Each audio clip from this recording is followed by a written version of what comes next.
One of the artists who wasn't so lucky during the Counter-Reformation was Palio Cagliari of Verona, and he is actually known as Veronese. He got his nickname from his hometown of Verona, and he worked mainly in Venice, and he was alive from 1528 to 1588. His paintings promote the popular image of Venice as the splendored city of pleasure and pageantry. Venice was sustained by a nominally Republican government, and it of course had, as we discussed in a previous lecture, it had great mercantile wealth. Veronese was known for his elaborate architectural settings and costumes, his still lives, and his anecdotal scenes, and other everyday details. Often these characters would be unconnected to the main subject. So, like for this one, he has the scene is the Last Supper, originally. We'll get to that in a second. But then he has all these other things that are going on, these little kind of anecdotal scenes. These little scenes were really appealing to Venetian painters. Now, this is his most famous work, and it is now titled Feast in the House of Levi, and it was painted in 1573 for a Dominican monastery of Santi Giovanni e Paolo. So it was actually renamed. Originally, it was named The Last Supper. Now, when you look at that, how in the world would you know that? Well, you have to, of course, look very closely. So here is the Last Supper taking place right here, but that could very well be the Feast of Levi or some other feast. And we can tell that's Christ, but now, why in the world would he have to change the name of this painting? Why would it not have been acceptable under the new guidelines of the Counter-Reformation? Now, even though we have the subject of the Last Supper here, the architecture and everything else that seems to be going on seems to really be the main subject. We really barely notice Christ at the table, even though he is at the center of the painting. Veronese depicts this enormous gallery framed by colossal triumphal arches, and it has stairs leading up to the gallery level. It is a grand setting with realistic figures in splendid costumes. These figures are in exaggerated poses, theatrical poses. Look at this guy right here. He is just definitely kind of performing, really, for us. This painting is huge. It's a little bit over 18 feet by 42 feet. Now, because of its huge size, this allowed Veronese to include his and the Venetians' anecdotal scenes. Also designs and figures such as parrots, monkeys, drunkards, Germans, people interacting but not related to the main theme, dwarfs interacting with a child from Africa, so that's going on here. And all these things would have been considered under the Counter-Reformation as vulgar figures. The restrictions of the Counter-Reformation especially impacted artists like Veronese. The church officials of Venice were shocked and offended by his painting. To place the Last Supper and Christ in such a casual, contemporary scene was extremely offensive. So it was so offensive that Veronese was called before the Inquisition to defend his painting. The artist was called by the Office of the Inquisition to defend his painting because of its depiction of vulgar figures and the events that distracted viewers from the main subject. The Office of the Inquisition demanded that the painting be changed, and as a result, Veronese solved the problem by changing the title of the painting to Feast in the House of Levi, which is a scene from the life of Christ where he went to Levi's house for dinner, and he was accompanied by tax collectors, sinners, and other people who would have been acceptable to be considered vulgar figures. Here's an up-close of the dwarf and the boy from Africa interacting. Let's see this guy in all his splendor, and of course in contemporary dress as well. Here's just another close-up. You can kind of see all these little, kind of cute to us, anecdotal scene. Also, the study of architecture really does a marvelous job setting this architectural frame. Now, one of Veronese's competitors in the late 16th century was Jacopo Robusti. He was alive from 1518 to 1594, but he also had a nickname, and his nickname was Tintoretto. And Tintoretto was called this because his father was a dyer, and this nickname means little dyer, and I mean dyer of like fabrics. Now, his work was much more dramatic than Veronese's. We don't know a lot about him. We're unsure where he learned to paint. He might have studied with Titian. Indeed, it does kind of recall Titian's late style. If we go back here just a second, it does kind of recall those dramatic, dark, lighting that we will see in the Baroque period, but also here with Titian and then Tintoretto. Legend says that he worked with Titian in his studio until Titian saw one of his drawings and then ejected him from his house or from his workshop.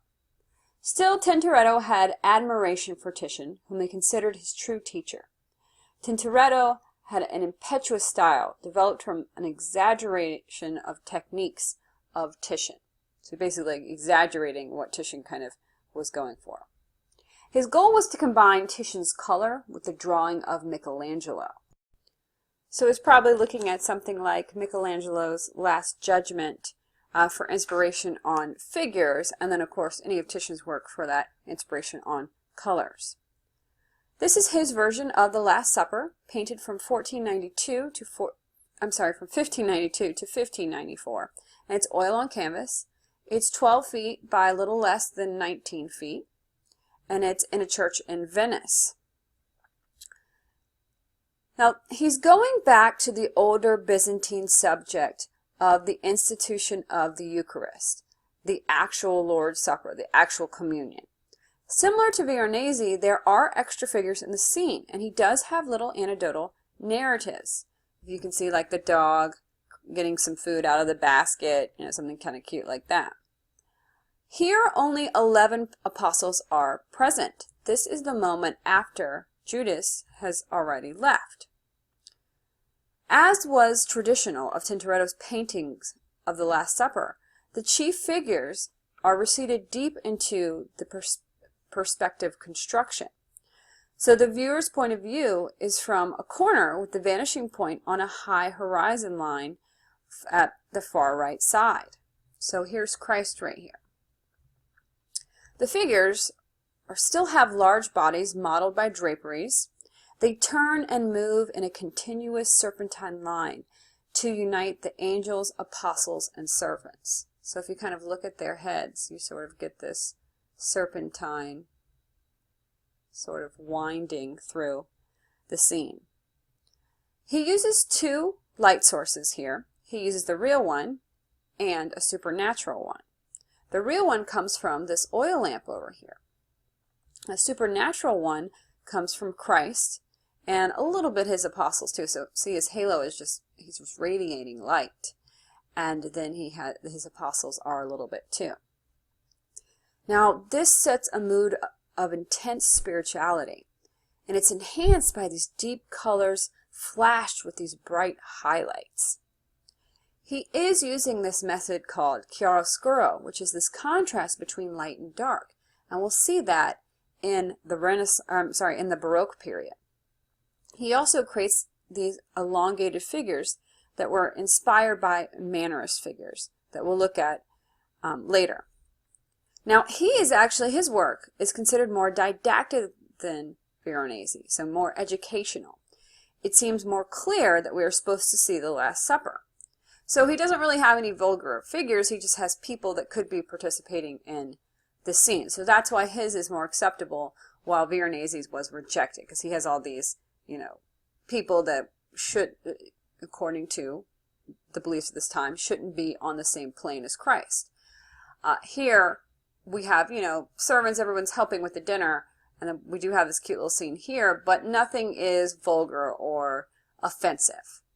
I just love, I think, I know that your book doesn't really talk about this that much, but I just love his creation of the supernatural angels as if they're half clouds, half figures, and they're emerging out of the darkness, and they seem like, especially these seem like kissed with holy light, whereas these are kind of responding to the artificial light in the room.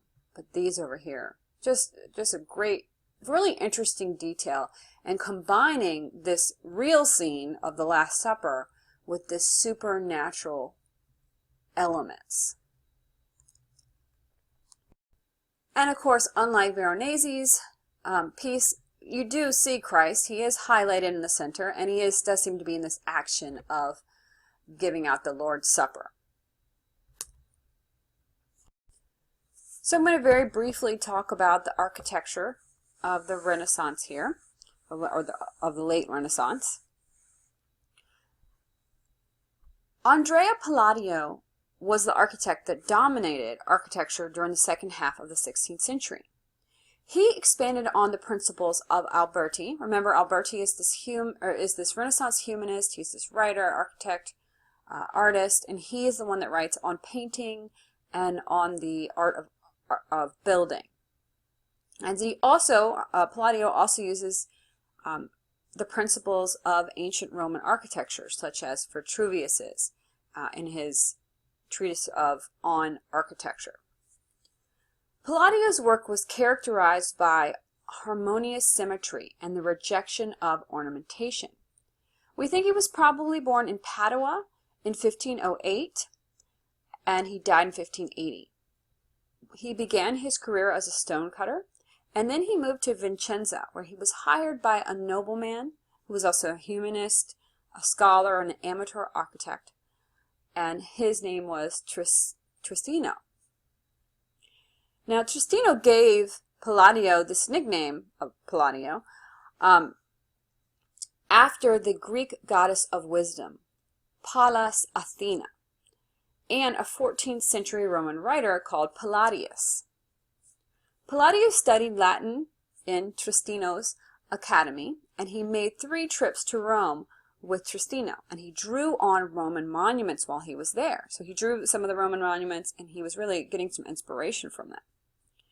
Palladio ends up building numerous villas, churches, palaces, and he writes 4 books of architecture. This book, the 4 books of architecture, and his Villa Rotunda, which is what we're looking at here, inspires Thomas Jefferson greatly. In the 1560s, he begins his most famous and influential villa just outside of Vicenza. Now, traditional villas were working farms, but this one was designed just as a retreat for relaxation. It's basically like a party house. On each side of the building, Palladio has placed a porch with 6 columns, 4 attached, 2 unattached. He has arched openings in the walls and a wide staircase, so inhabitants could have many views of the countryside. The main living quarters would be on the 2nd level, as is usual in European palace architecture. The lower level is for the kitchen and storage. Upon completion of this in 1569, the village was dubbed the Villa Rotunda because it had been inspired by the Roman Pantheon. The plan shows a small square inside a large square with symmetrical rectangular compartments. The use of a central dome and domestic building was daring and innovative. This really hadn't been used. So this effectively secularizes the dome. So before it's just used as churches, and now here it's used in this building.